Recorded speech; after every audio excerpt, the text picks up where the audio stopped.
What's up, guys? Today we're going to go over how to rank #1 on ChatGPT, the complete system. Whether you're a beginner, you're an expert, or you're kind of in the middle right now, you'll be able to take something from this and leave with value.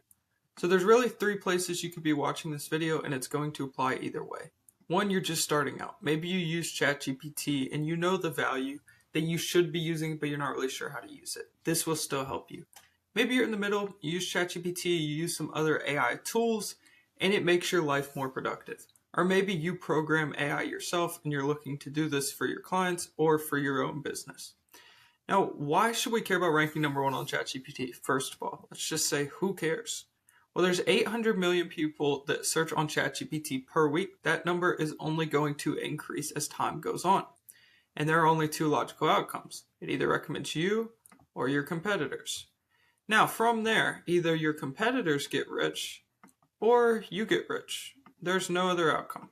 You get rich or your competitors get rich. One of you will win and one of you will lose. And we want you to win the battle of ranking on AI. That's why you're here watching this video. I'm about to break down, there's 7 steps that go into ranking.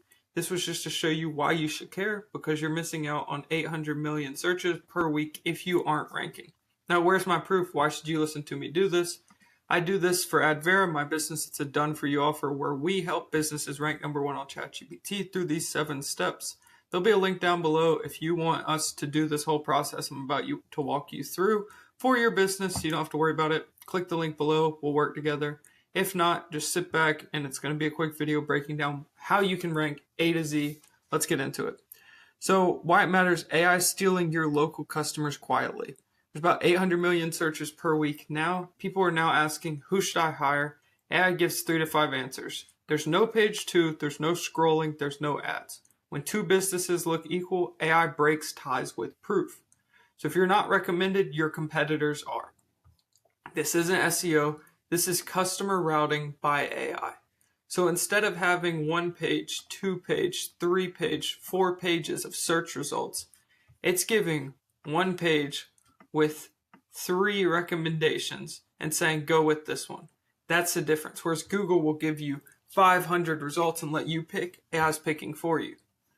So AI and Google are not the same. AI doesn't rank links, it ranks trust. Whereas Google will just show you options and let the user decide. AI makes decisions and justifies them. AI is your personal assistant. It's only going to recommend to you what it thinks will help. Meaning, your business has to gain the trust of AI to be recommended to other people. If you don't have AI's trust, you're not going to be recommended by AI. Now, the only thing AI is trying to answer with all of this is who is the safest and most reliable recommendation. This is key right now. So everything in the 7-step feed that follows answers that simple question. Now, the key here is right now. We're not talking about do this once and it's going to rank you forever. AI is constantly evolving, but these are the fundamental different avenues that you have to focus on in order to rank #1 on ChatGPT. You can't do it once and expect to rank forever. Keep that in mind.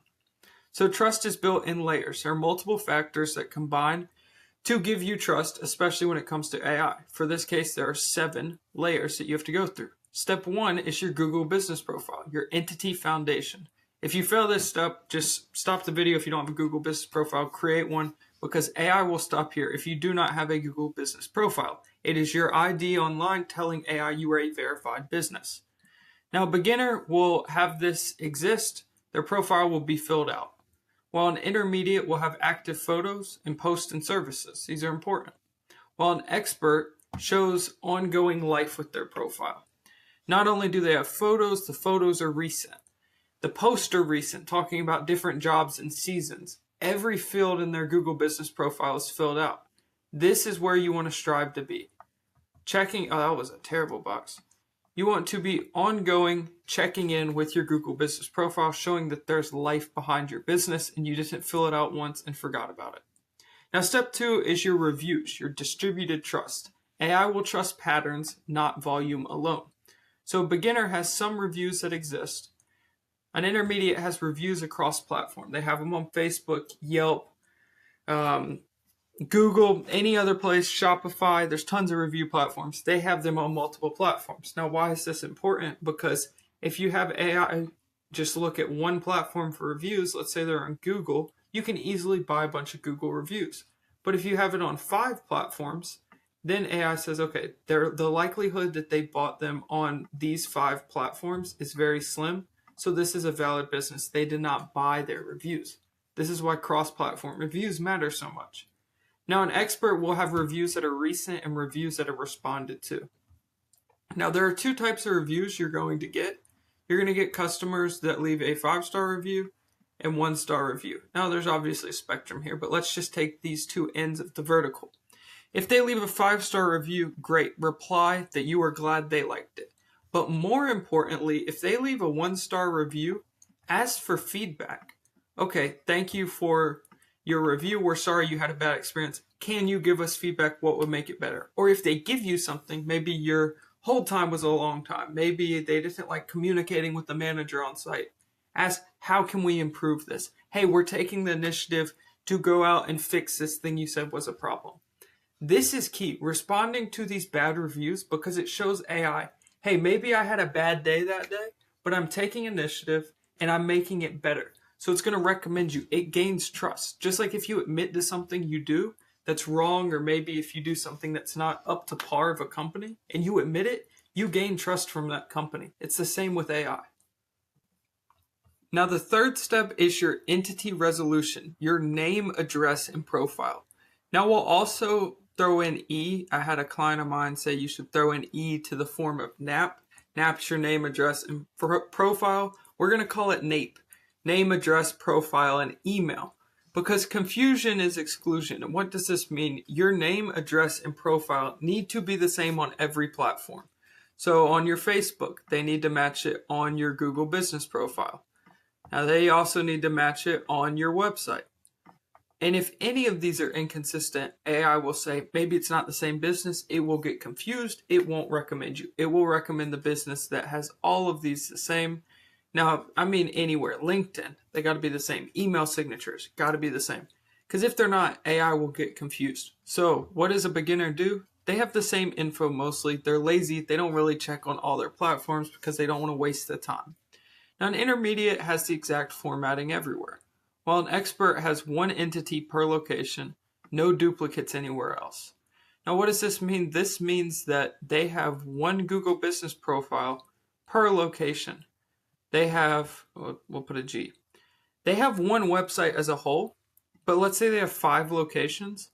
That website will have /location1, /location2, /location3. Now, obviously, 1, 2, and 3 would be the city names. But you want your Google business profile to be separate, so it sees them as separate entities. You want your phone number to be separate because they're separate locations. You want your email to be separate because it's attached to separate locations. If it gets confused in the slightest, it will not recommend you over your competitors who have this outlined. Very easy for AI to pick up on. So the step 4 is your third-party validation. These are your media mentions. So AI trusts what you don't control most. If a news reporter writes an article about you, they trust that because that news reporter is putting their job on the line, saying that it's worth writing a story about you, good or bad. And it also shows that you can't manipulate that.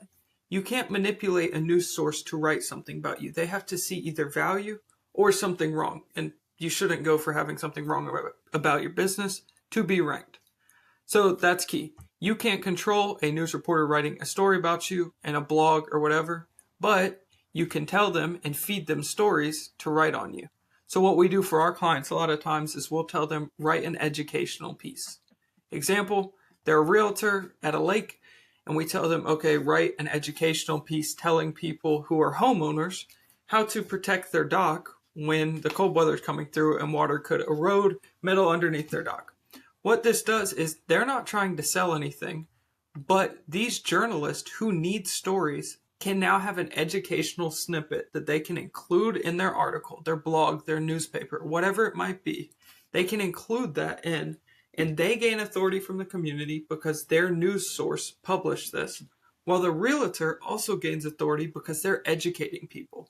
So if someone then needs to buy a house or they want to sell their house, they're going to the realtor that gave that educational resource. So now a beginner would have one mention. they'd be in one local media mention. You don't got to be in CNN. It could be your local news media anchor, whatever that might be. Now, intermediate might have awards, press, and features. Easiest way to get awards is like sponsor, like a run or something for your local community, sponsor it for your business. They'll list you on their website. Now, an expert is going to have repeated mentions over time. So these obviously take the longest. These aren't like reviews. You can't automate a process to get more articles. You have to take the time, reach out to these publishers. You have to feed them stories. You have to sponsor sports teams, stuff like that. But you want to strive for 1 to 3 every month. Now, why do you want to do this? Because you can then create a moat around yourself.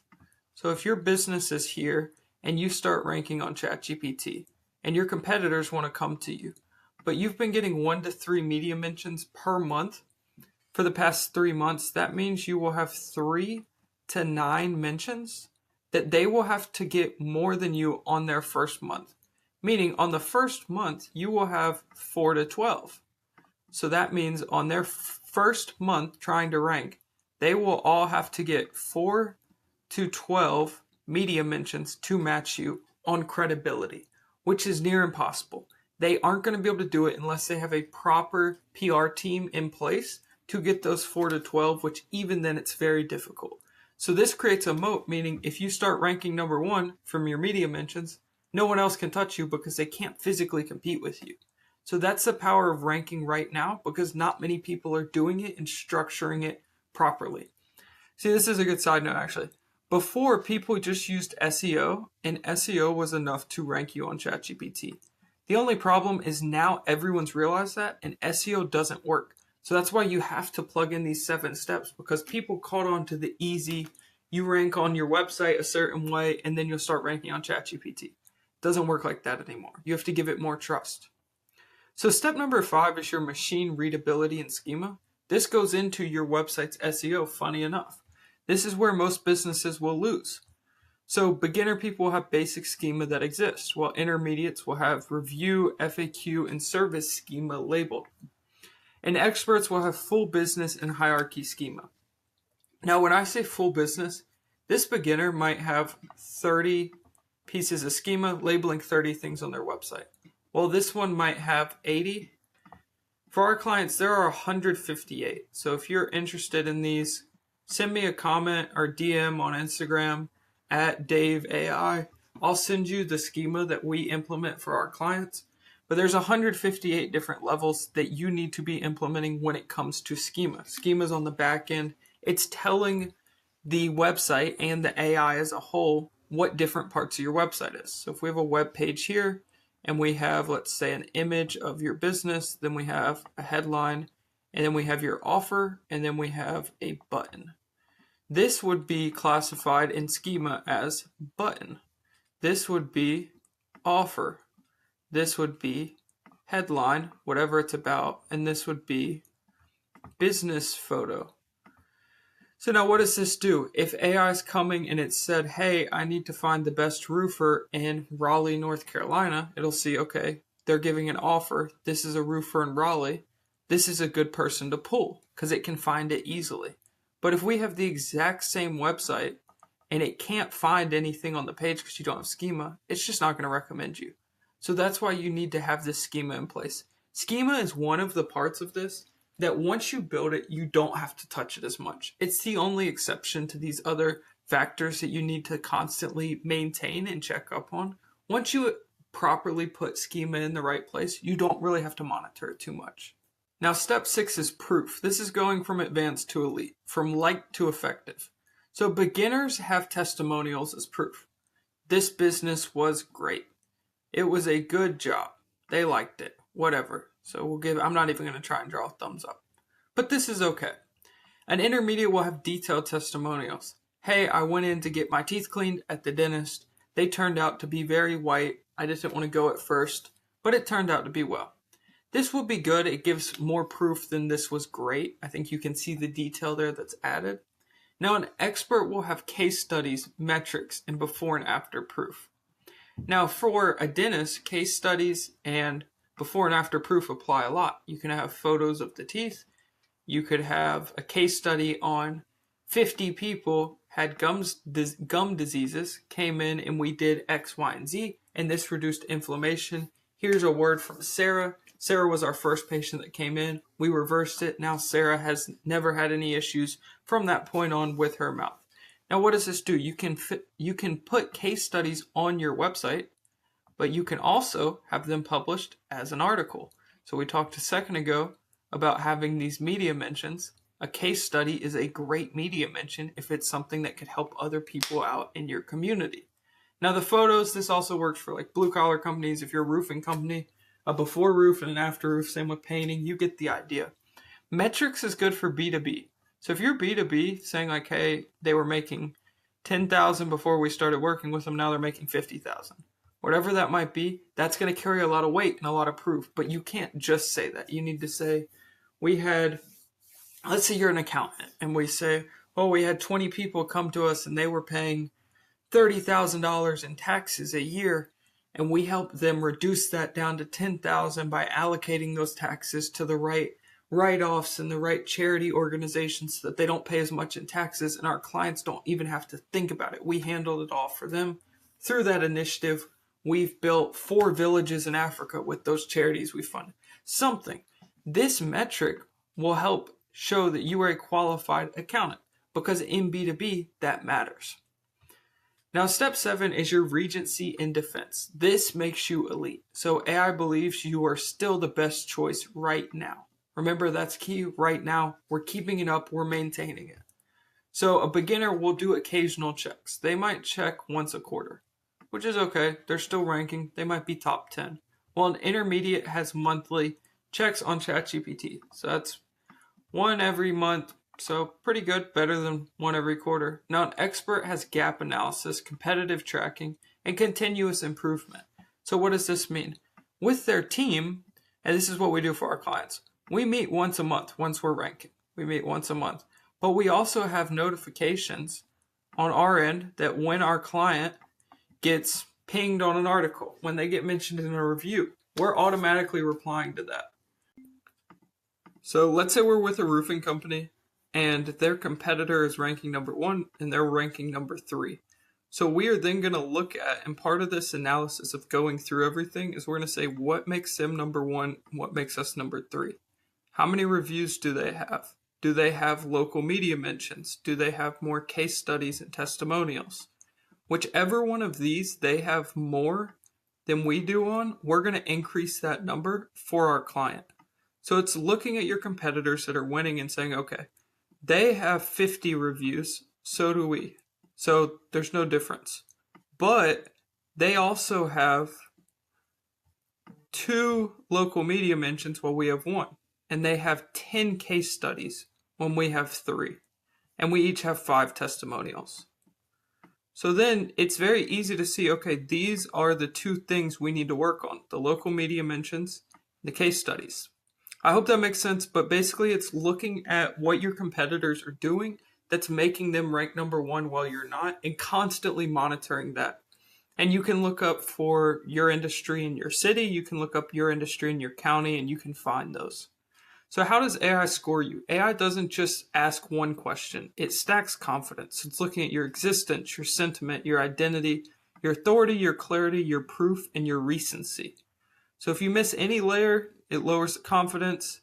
That means fewer recommendations. So that's why these 7 steps are so key, because really if you miss any of these 7 steps here, it's going to reduce the chance of you being, oh, that is a terrible line. Oh, you get the idea. It's going to reduce the chance of you ranking at all. And so that's why it's so important to follow each one in the order that was presented. So why most businesses never rank is AI rewards maintenance, not setup. You can't do this once. So beginner business will set things up once, not monitor it, and have a static presence. This is not going to get you ranked and make you a lot of money in the future.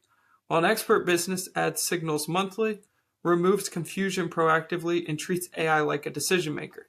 This gets you ranked number 1, aka making all the money in your industry for whatever area you're in. So what happens when you win? AI leads with your name, customers pre-trust you, fewer price objections, higher close rates, There's a compounding advantage. So if you miss any layer, that lowers confidence. There's fewer recommendations. But this compounding advantage was the competitive moat we talked about earlier, where if you start ranking number 1, all of your competitors that compete with you are going to have to match and outcompete you on all of these 7 steps. And that's why it's so key now, more than ever, to rank number 1 on ChatGPT. So this video has been covering how to rank number 1 on ChatGPT from beginner to dominant. Once again, we do this for Advera. It's our done-for-you offer where we help business owners do everything I just explained to you completely for them so they don't have to worry about it. If that interests you, click the link down below. Comment any questions you have. Happy to answer them, but hope this was helpful.